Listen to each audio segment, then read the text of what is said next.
Hi everyone, this is Graham Allen and I'm going to be doing the Alex's Wonderful Progressive Rock tag for 2024.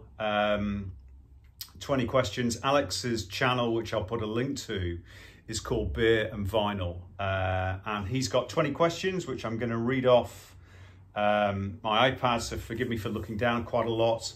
I'm just going to rattle through these because there's 20 of them. So show a favourite debut record. So for me, UK, Jobson, Wet and Bruford, 1978 on Polydor. Wonderful, wonderful progressive rock band. Show a prog artist album that you got into 2023 or recently. German band from the 1970s called 69, just two of them in the band.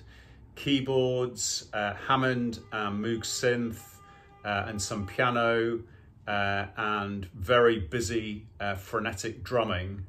So just very edgy, keyboard dominated symphonic progressive rock from Germany. Golden Jubilee, show a progressive rock album celebrating 50 years this year. From Italy, Le Orme Contrapunti, 1974. Again, wonderful keyboard dominated symphonic progressive rock. It's a trio. Show a favourite live album. This is a newish band to me from the last sort of 18 months. Again, down a deep German rabbit hole of symphonic progressive keyboard dominated rock. And this is Tritonus, Far in the Sky, live at the Stag Hotel 1977. Terrific, fairly raw recording, but really exciting stuff. Show a non-UK prog band, and I wanted to just show Tritonus's debut album. There's the three of them, keyboards, drums and bass, a little bit of guitar on here as well. Wonderful symphonic German progressive rock. Show a proto-prog album, progressive music prior to the Court of the Crimson King. I haven't actually got the debut album on vinyl of The Nice, but they were around in 1967. This is the best of The Nice. It's got a lot of the early stuff on it. Wonderful band. Lee Jackson, Brian Davison, and of course Keith Emerson. So The Nice. Number 7, show an album with an epic song over 10 to 50 minutes long or whatever you want. So I've gone for a recent discovery, 1984 Hungarian progressive rock band called Solaris. And this album is called Mars Belly Chronikak, and it's sort of got a space theme, as you might guess. And the first track is a 5-part suite called Mars Belly Chronikak. But this is wonderful keyboard dominated, again, symphonic progressive rock from Hungary. Number 8, show an album with a proggy song from a non-proggy artist. Well, they are pretty proggy at times. I've cheated a bit. I've gone to Return to Forever, Romantic Warrior, Al Di Meola, Stanley Clarke, Lenny White and Chick Corea. And of course, I've gone for the Duel of the Jester and the Tyrant parts 1 and 2, which is just sensational. Really great track. An underrated gem, forgotten favourite artist album that is underappreciated. I've gone for Eddie Jobson from UK, who we mentioned earlier. His Zinc debut solo album, sometimes called the Green Album.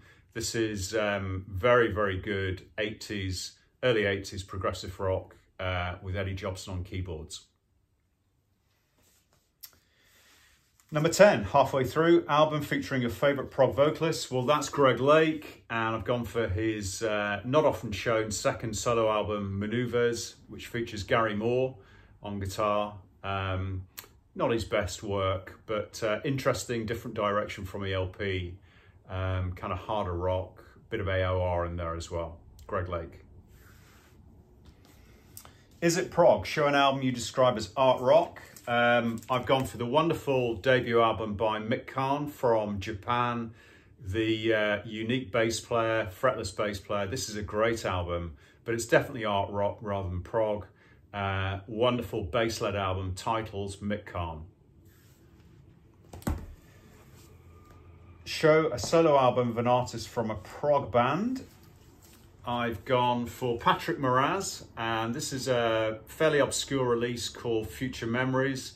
It's actually a live TV broadcast audio featuring a solo performance from Patrick Moraz, huge battery of keyboards and some sort of drum loops as well. So he's ex-Yes and Moody Blues, of course, Patrick Moraz. Jack of all trades, master of all, show a genre-bending album artist. I've gone with David Sancious and True Stories. It's David Sancious and Tone is the band.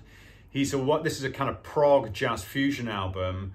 He dominates on keyboards, but is also a quite sensational guitarist and has played with people like Sting and Bruce Springsteen. Phenomenal musicians, so gifted. So that's David Sancious and Tone, True Stories. The 80s called, show an album from the 80s. I've gone with this album, GTR, which is Steve Hackett and Steve Howe. It had the wonderful single, When the Heart Rules the Mind, really catchy chorus. GTR, sort of super group for the 80s, prog pop, but a great album. Okay, show an album, Not Dead Yet, beg your pardon, Not Dead Yet. Show a late career album by an artist. I've gone for one of the very late releases by Camel. This is called Harbour of Tears. It's an excellent, very melodic, symphonic progressive rock, led of course by Andy Latimer. And they're sort of they're still going. They've been touring. But kind of definitely towards the end of their career, partly because of Andy Latimer having one or two health problems. But wonderful album, but a late one in their career. This is in the 90s. An artist you miss, always, the wonderful Keith Emerson, Emerson, Lake and Palmer. This was a great album. This is a soundtrack to an Italian horror movie called Inferno. Dario Argento, wonderful, wonderful, dark, moody album by Keith Emerson.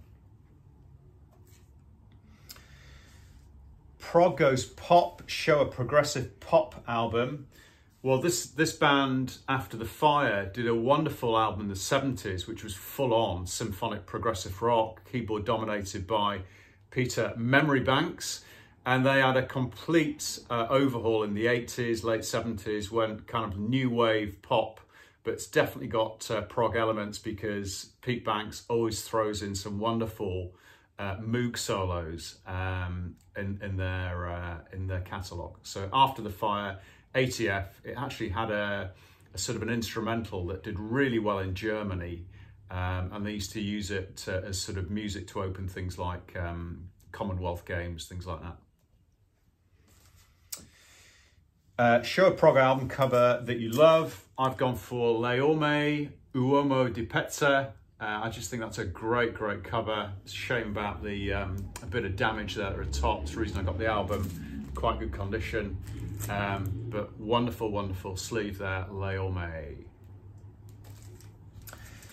An album you recommend to a non-prog fan. Okay, this is going to be a bit of a stretch, but I'm going for Night After Night Live by UK.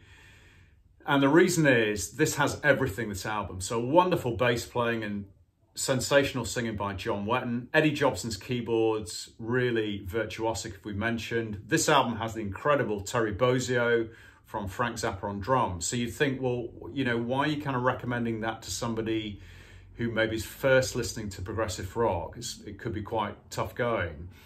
But Wetton was moving towards a more pop sensibility and leaning in the direction of Asia, and you can really actually start to pick it up on this album. There's some big choruses. There's 2 new tracks which have got sort of mega choruses, and so in a way I think it's a perfect blend between the direction that Wetton was taking and the kind of old school knotty time signatures, dense keyboard stuff. So UK Live, wonderful album. Favorite prog album of all time. Again, I should be picking a studio album, but I can't resist this. Emerson, Lake and Palmer's mega treble live album. Bombastic, wonderfully put together, great set list. Bit of a raw recording in a way, but that's in a way exactly what you want. Came out in 1974, and at the time it was £4.99. I mean, what about that? So that's it. Hope you enjoyed that. I'll put a link to Alex's channel, and thanks to Alex again for setting such a really good prog tag. Thank you. Bye-bye.